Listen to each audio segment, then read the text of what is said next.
Because if you don't know who you are, you wouldn't know how to act. Once you lock in on that identity, your brain finds a way to keep you there. If you say, man, I'm overweight, I've always been overweight, I'm big boned, and that's the story you've got, then you're going to always find a way to get back there. That's your settling point. That's your identity. That's where things lock in.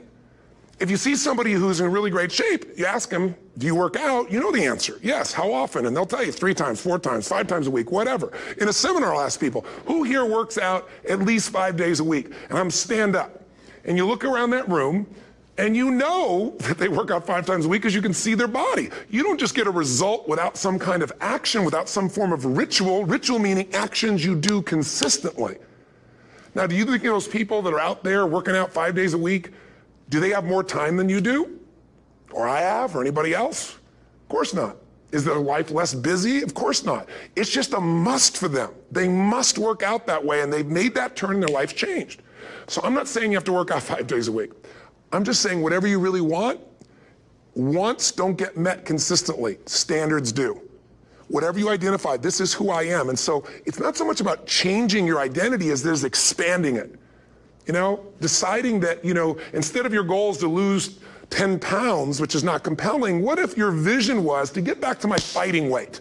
This year, this month, this next 90 days, I'm going to transform my body. I'm going to take on a new challenge. I'm going to find some technique or strategy, there's a million of them, that can reframe myself where I want to feel younger, stronger, more vibrant than ever before. Here's my reasons. Because I want the energy to really make my life work. Because it's tough out there, and I want to be stronger than I've ever been before.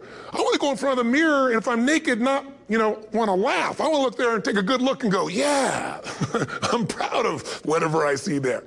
Whatever it takes, something's going to make you laugh, smile, something that's going to tease yourself, but something's going to move you to another level. If you identify yourself in a new way and you own that every day, and that becomes the standard of how you live, you'll find the way to make that standard real. Money's the same way. Think about it. It doesn't matter what's happening, quote unquote, in the marketplace. People that make money find a way to make money no matter what, don't they? I mean, most people's standard is to pay their bills. So that's what most people find a way to do, even when economic times get tough. Most people, if that's their absolute standard, they find a way. Some people's standard is pay their bills most of the time. And so most of the time they do. Some people's standard is not just to pay their bills, but to take care of their family and maybe even some of their friends. And they find a way. In fact, some people may be in a family where they don't have enough money. They barely have money to pay their bills. They work their guts out. And then somebody, their mother, their father, somebody else, their sister gets ill, and there's not enough money to take care of it. Nobody else has money in the family. They don't either, but they find a way to get that money to take care of their mother or father, don't they? And pay their bills. They never could do it before. Why? The situation made them raise their own standard. And not everybody does that. Somebody else in the family might have money and still not take care of their mother. It all comes down to the inner game, my friends. Changing your life is a change in the inner game. The outside world you can't control, but you have absolute control over this one if you learn the dynamics of what shapes you. And identity is one of those simple, clear, fundamental basics that if you start to shift it, everything else will shift in your life as well. Some people, by the way, have to have more than enough money to do what they want, when they want, where they want, with whomever they want, contribute the way they want. And if that's their must, they find a way. I know that sounds overly simplistic, but it's true. Somebody once said you could take all the money in the world out of the hands of everybody, out of all the wealthy people in the world who are really successful, give it to other people. It wouldn't take too long. Those people would have it back in their hands. It's not because they're manipulative. It's because they have a standard. Some are manipulative, don't get me wrong, but they got a standard of what they're going to find a way to make happen. I'm just simply saying to you, take those 3 magic words and live them. Raise your standard. And if you really want to do it, then I'll tell you the most important secret. Have you ever done this? Have you ever told yourself you're raising your standard? Okay, I'm going to go make this happen. I'm going to go make this much money. I'm going to transform my kids. I'm going to create the ultimate relationship in my life. I'm going to transform my body, whatever it is. And then you don't have strong enough reasons and you don't use it. You don't follow through. It's because you didn't back up your standards with what makes those standards real, and that's rituals. Rituals are where the power is. Whenever we do our Robbins results coaching, and we say Robbins equals results, the way we get results with people, it's the same way if you listen to my Ultimate Edge program, or back in the old days, Personal Power, or if you went to one of my seminars. You know what I do is I take these huge challenges you got and we break them down into little bite-sized steps Little things you do each day that after you do them, you get so much momentum that it's easy to succeed. You're not overwhelmed. You have these victory day after day after day on little things. If you went to Ultimate Edge, I'm sure you learned about the hour of power or the 15 minutes to be able to be fulfilled or 30 minutes to thrive, where you literally just condition your body and emotion with a couple little rituals. So it doesn't matter what's going on in your world. You feel that strength, and it's not fake. It's not some pump up. It's coming from inside you, and it works. Rituals define us. See, all the results in your life are coming from your rituals. They start with a standard and then have rituals that follow it up. Like, for example, if you are where you want to be physically, you have very different rituals than if you're not where you want to be physically. If you're overweight, you and I both know you got a different ritual than if you're physically fit. Completely different. You get up in the morning, what's the first thing you do if you're fit? Your shoes are there, you roll over, doesn't matter how you feel, you put on your shoes, you lace them, you start walking, or whatever that ritual is.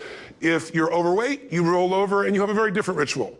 You might roll over several times to turn the alarm clock off. You go in and get your mocha, smocha, whatever, special coffee. You stop by at Starbucks, whatever the case may be. You have your nice sugar muffin. It's supposed to be really nice for you. Whatever you do, it's a different ritual. If you have a great, passionate relationship, you have very different rituals in how you come home than if you have a lousy relationship.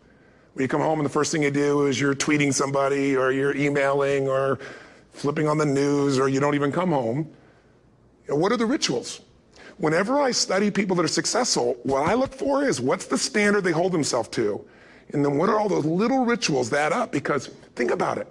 Success and failure are not giant events. They don't just show up. You don't just suddenly become successful or suddenly have this cataclysmic event that makes you fail. It may look that way, but failure comes from all the little things. It's failure to make the call. It's failure to check the books. It's failure to say, I'm sorry. It's failure to push yourself to do things physically that you don't want to do. And all those little failures day after day come together until one day some cataclysmic event happens and you blame that. That event happened because you missed all the little stuff. Do you agree with me? And success, by the way, is not some overnight event. It's all these little things.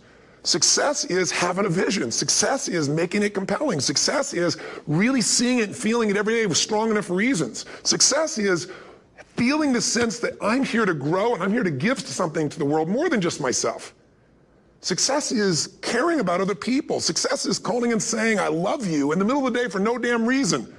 Or sending a note. That'll change your relationship. Have a ritual of something funny, playful, or a surprise you do. How many relationships are dead today because they have no surprise rituals anymore? You need to have some rituals, some cool things you do that nobody else does that gives you a better life than anybody else has. All the little stuff, that's where success comes from. In business, it comes from delivering more than anybody could imagine. All those little things add up. People go, wow, that's who I want to do business with. It's true in any area of your life.